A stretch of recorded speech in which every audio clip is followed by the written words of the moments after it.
যাদের 6 পুত্রকে মেরে রেখে শিশির আকর্ষিত ঘরে তথাপি যার তোমায় পূজা নাহি করে। যার জন্য এই মানুষের সঙ্গে শত্রুতা দেখতে পাচ্ছ না, দেখতে পাচ্ছ না, চোখের সামনে তাদের সেই পরিণাম। অনেকক্ষণ থেকে করিলে বন্দনা অন্য পেতে শুনি না, কিন্তু অসহ্য বাক্য সহ নাহি যায়। কোনভাবে গর্বিতা নারী আয় এই চন্দন দেব দিব তোমার জীবন। ওহে তোমরা তোমরা তোমরা একসাথে করো আক্রমণ।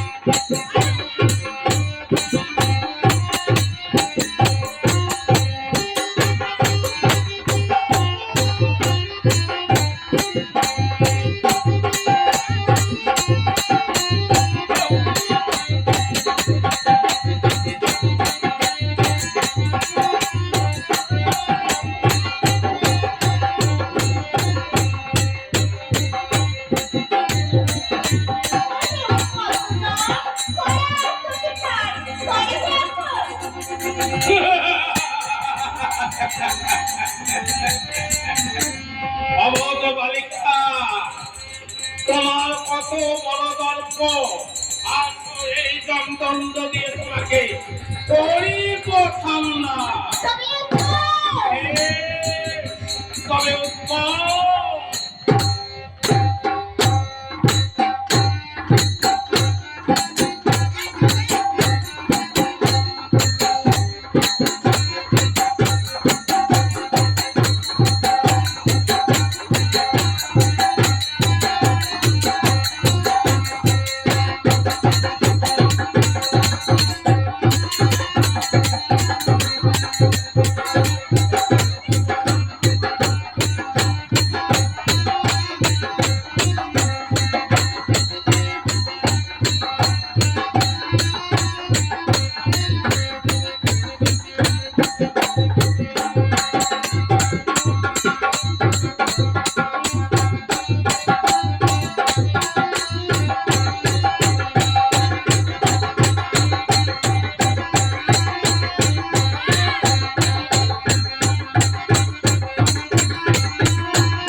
কি কারণে সাজিয়াছ এত বসমা?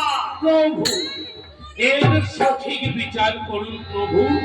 বালার জীবের অধিকার কি? তাই নাকি যমরাজ? হ্যাঁ প্রভু।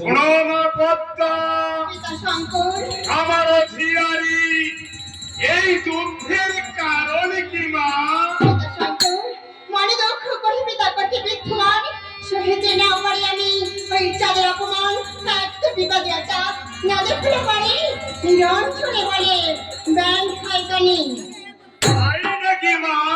হয় পিতা। তবে শোনো মা, সাপে কাটে বাঘে মারে অনলে পুড়িয়া করে ছয়, আর সেই সকল জীব যায় মাগো ওই জমের আলো। পিতা শঙ্কর জম্বিরে নাই কোনো গতি, আর জমের হচ্ছে জীব তাও শীঘ্রবতী। পিতা শঙ্কর জীব দিতে পারি আমি জগতে ধোয়াই যখন চাই পতি দিদি ততক্ষণ। বেশ, তবে আমি এখন আসি মা। ভই শোনো যাও। হ্যাঁ প্রভু।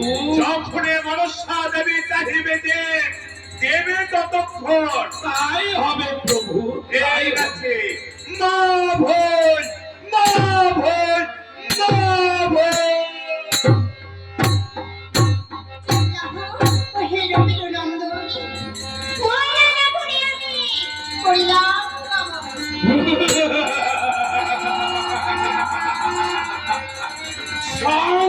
প্রাণের প্রতি জম্পার প্রতি বিনয়ের হস্তে দীপ তাও সিদ্ধ করতে তোমরা আনন্দ করো জমল এইভাবে সমস্ত দলের হইল সমর্পণ জয় আমি করিলাম গমন